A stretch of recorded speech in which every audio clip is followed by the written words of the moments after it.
Hello guys, आज हम अपना जो मॉडल टेस्ट पेपर 7 है, ठीक है, ये MD-SSB के अपने सैम्पल पेपर कर रहे हैं।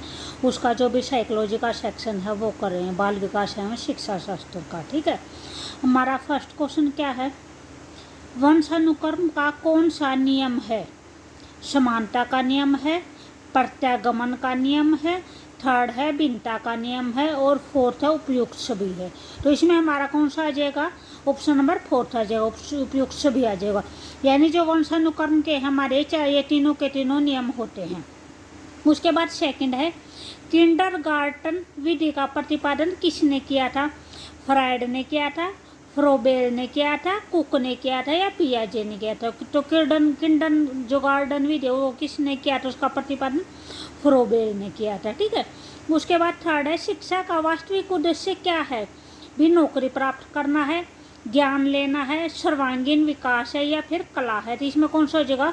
ऑप्शन नंबर थर्ड हो जाएगा, सर्वांगीण विकास हो जाएगा। ठीक है, उसके बाद हमारा फोर्थ है, मैकडूगल के अनुसार संवेग कितने प्रकार के होते हैं? इमोशन कितने टाइप के होते हैं?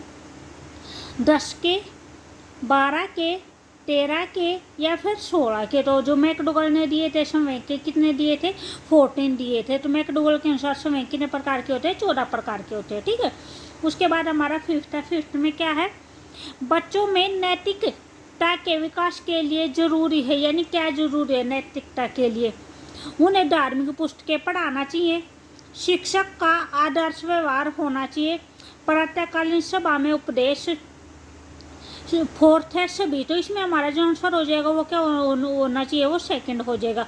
अगर जो शिक्षक का जो भी व्यवहार, अगर आदर्श व्यवहार होगा तो बच्चे भी क्या सीखेंगे? अपना आदर्श व्यवहार सीखेंगे, जो नैतिकता के अंदर आता है। ठीक है, धार्मिक पुस्तकें पढ़ाना ये किस चीज़ के अंदर आता है? ये तो धार्मिकता के अंदर आता है। ठीक है, उसके बाद हमारा क्वेश्चन नंबर 6 है। 6 में क्या कर रखा है, 10 वर्ष का बालक कितने शब्दों को समझ सकता है? 13,000 को, 26,000 को, 39,000 को, या 52,000 को? तो जो 10 वर्ष का बच्चा होता है तो कितने शब्दों को समझ सकता है? 26,000 को समझ सकता है। ठीक है, उसके बाद क्वेश्चन नंबर 7 है, वृद्धि और विकास हैं, एक दूसरे के विरोधी हैं, एक दूसरे के समान हैं, एक दूसरे के पूरक हैं, या इनमें से कोई नहीं? तो इसमें हमारा कौन सा हो जाएगा? थर्ड आ जाएगा। वृद्धि और विकास क्या है? एक दूसरे के पूरक हैं। ठीक है, उसके बाद हमारा क्वेश्चन नंबर 8 है। क्वेश्चन नंबर 8 में क्या बोल रखा है, सर्वप्रथम बुद्धिलब्धि का सूत्र किसने दिया था? टर्मन ने दिया था, बीने ने दिया था, स्टर ने दिया था, या साइमन ने दिया था? जो बुद्धिलब्धि का जो सबसे पहले सिद्धांत दिया था वो किसने दिया था? स्टर ने दिया था। और जो बुद्धिलब्धि वर्ड है वो सबसे पहले किसने दिया था? वो बीने ने दिया था। ठीक है, उसके बाद अब बुद्धि के प्रतिमान सिद्धांत का प्रतिपादक कौन है? थॉमसन है, स्पीयरमैन है, थर्स्टन है, या वर्नर है? तो जो प्रतिमान सिद्धांत है वो किसने दिया था? थॉमसन ने दिया था। स्पीयरमैन ने क्या दिया था? बुद्धि का द्विकारक सिद्धांत दिया था। ठीक है, उसके बाद हमारा क्वेश्चन नंबर 10 है, बुद्धि के प्रकार हैं, भी मूर्त बुद्धि है, अमूर्त बुद्धि है, सामाजिक बुद्धि है, या ये सभी हैं? तो ये सभी क्या हैं? बुद्धि के प्रकार हैं। ठीक है, उसके बाद 11वां क्वेश्चन है, एक बालक सामान्य वस्तु के नए नए उपयोग करता है, यानी एक चीज़ है उसका वे क्या क्या करता है? नए नए उपयोग करता है, नए नए ढंग से उसको यूज में ले करता है। यह दर्शाता है कि वह प्रतिभाशील बालक है, कलात्मक बच्चा है, सृजनशील यानी क्रिएटिव बच्चा है, या फिर नटखटता को दर्शाता है? उसमें क्या हो जाएगा? सृजनशील आ जाएगा, यानी उसकी किस चीज़ को दर्शाता है? सृजनशीलता को दर्शाता है। ठीक है, उसकी क्रिएटिविटी को दर्शाता है। उसके बाद हमारा क्वेश्चन नंबर 12 है। 12 में क्या है, अभिप्रेरणा होती है, जन्मजात होती है, अर्जित होती है, या दोनों होते हैं? जन्मजात और अर्जित दोनों होते हैं, या कोई भी नहीं होते? इसमें हो जाएगा हमारा ऑप्शन नंबर थर्ड हो जाएगा, दोनों होते हैं। ठीक है, उसके बाद हमारा क्वेश्चन नंबर 13 है, किस प्रणाली को इकाई योजना भी कहा जाता है? प्रोजेक्ट प्रणाली को, डाल्टन प्रणाली को, मोंटेसरी प्रणाली को, या फिर विनेटिका प्रणाली को? तो इसमें हमारा आंसर को हो जाएगा ऑप्शन नंबर थर्ड हो जाएगा। ठीक है, जो मोंटेसरी प्रणाली उसको क्या बोलते हैं? उसको तो खेल की विधि बोलते हैं। ठीक है, तो इकाई योजना हमारी कौन सी हो जाएगी? विनेटिका प्रणाली हो जाएगी। उसके बाद 14, परोरिमल डिस्टल क्रम के अनुसार विकास का कौन सा? जो विकास के हैं, विकास के 2 क्रम होते हैं, एक तो जो सिर से पैर की ओर होता है और एक जो केंद्र से बाहर की ओर होता है, ठीक है। तो इसमें हमारा कौन सा हो जाएगा, केंद्र से हो जाएगा, सिर से हो जाएगा, पैर से हो जाएगा, व सिर व पैर दोनों से हो जाएगा। तो जो भी हमारा प्रोक्सिमल डिस्टल होता है वो क्या होता है, वो केंद्र से बाहर के होता है, वो और होता है, वो केंद्र से होता है, ठीक है। उसके बाद हमारा 15 क्वेश्चन है। 15 में क्या है, भ्रूण में कितने क्रोमोसोम होते हैं। 26 होते हैं, 36 होते हैं, 46 होते हैं या 52 होते हैं। तो जो अगर हमारे पेयर में पूछते हैं तो पेयर में तो हमारे 23 पेयर होते हैं। अगर वैसे पूछते हैं तो हमारे कितने होते हैं, 46 होते हैं, ठीक है। उसके बाद 16 क्वेश्चन है। 16 में क्या है, परनोद ह्रास सिद्धांत संबंधित है, यानी किससे संबंधित है ये, समर्थि से है, अभिप्रेरणा से है, अधिगम से है या भावनाओं से है, ठीक है। तो इसमें कौन सा हो जाएगा, ये हमारा भावनाओं से हो जाएगा। परनोद ह्रास का मतलब क्या हो जाएगा, खुशी का सिद्धांत एक टाइप में, ठीक है। उसके बाद 17 है, बहुबुद्धि सिद्धांत के प्रतिपादक कौन है। स्टर्नबर्ग है, थोर्नडाइक है, हार्वर्ड गार्डनर है या फिर पियाजे हैं। तो इसमें कौन सा हो जाएगा, हमारा ऑप्शन नंबर 3 हो जाएगा। क्वेश्चन नंबर 18 है। 18 में क्या है, अल्पकालीन स्मृति की अवधि कितनी होती है। 20 सेकंड होती है, 30 सेकंड होती है, 35 सेकंड होती है या 40 सेकंड होती है। तो हमारा कितना हो जाएगा, 30 सेकंड होती है। उसके बाद हमारा क्वेश्चन नंबर 19 है। 19 में क्या है, स्वभाव की विशेषता निम्नलिखित में से किस ग्रंथि के स्त्राव पर निर्भर करती हैं, यानी स्वभाव की विशेषता निम्नलिखित में से किस ग्रंथि के स्त्राव पर निर्भर करती हैं।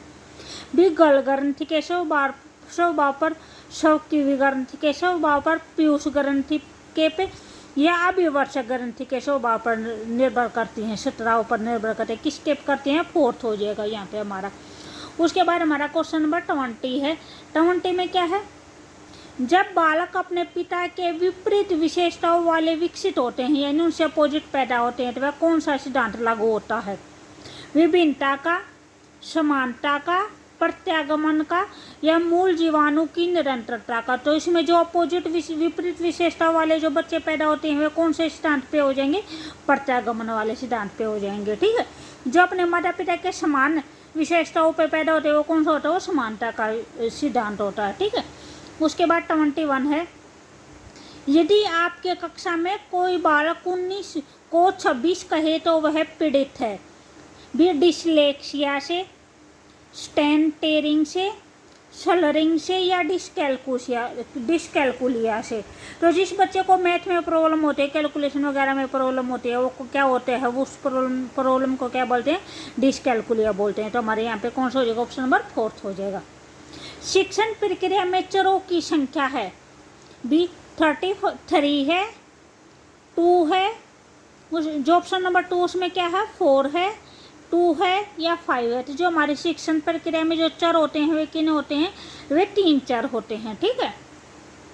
उसके बाद 23, मनुष्य के विकास की पूर्णता की अभिव्यक्ति है। मनुष्य के विकास की पूर्णता की अभिव्यक्ति है, अधिगम है, शिक्षण है, शिक्षा है या प्रशिक्षण है। तो इसमें क्या हो जाएगा, शिक्षा। जो मनुष्य का जो पूर्ण विकास होता है वो किससे होता है, शिक्षा से होता है।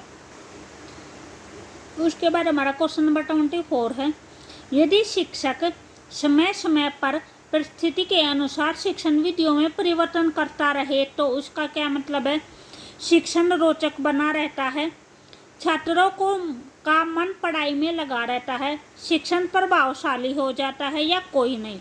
तो अगर टीचर है जो अपने समय समय पर अपनी शिक्षण विधि चेंज कर रहा है तो वो क्यों कर रहा है, भी उसका जो भी शिक्षण है वो अच्छा बना रहे, वो प्रभावशाली बना रहे। तो हमारा कौन सा हो जाएगा, ऑप्शन नंबर 3 हो जाएगा। उसके बाद हमारा क्वेश्चन नंबर 25 है, नवीन शिक्षण प्रणाली का ज्ञान माना जाता है, अनुभव व क्रिया पर आधारित माना जाता है, अकेला क्रिया पर आधारित होता है, अनुभव पर आधारित होता है या कोई नहीं। तो इसमें कौन सा हो जाएगा, हमारा ऑप्शन नंबर 1 हो जाएगा, अनुभव और क्रिया पर आधारित होता है, ठीक है। जो वृद्धि होती है वो सिर्फ बाह्य होती है, ऊपर की ओर होती है, आंतरिक होती है या सभी होती है। तो जो वृद्धि होती है वो क्या होती है, वो बाह्य होती है, ठीक है। और जो विकास होता है वो क्या होता है, वो आंतरिक और बाह्य दोनों होता है।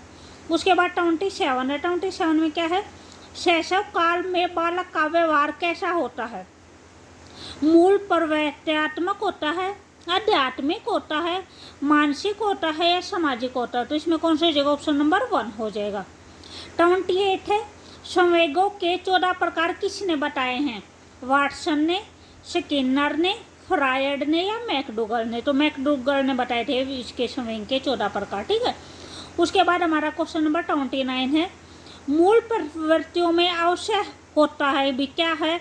संवेग है, प्रयोजन है, वृद्धि है या फिर अनुभव है? तो जो मूल प्रवृत्तियों में जो आवश्यक होता है वो क्या होता है? संवेग होता है, ठीक है। उसके बाद 30 है, 30 में है, अधिगम के नियमों का प्रतिपादन किसने किया था? सिम्पसन ने किया था, थॉर्नडाइक ने किया था, कांट ने किया था या हार्बार्ट ने किया था? जो अधिगम के नियमों के बारे में किसने किया था? थॉर्नडाइक ने किया था, ठीक है। Okay bye.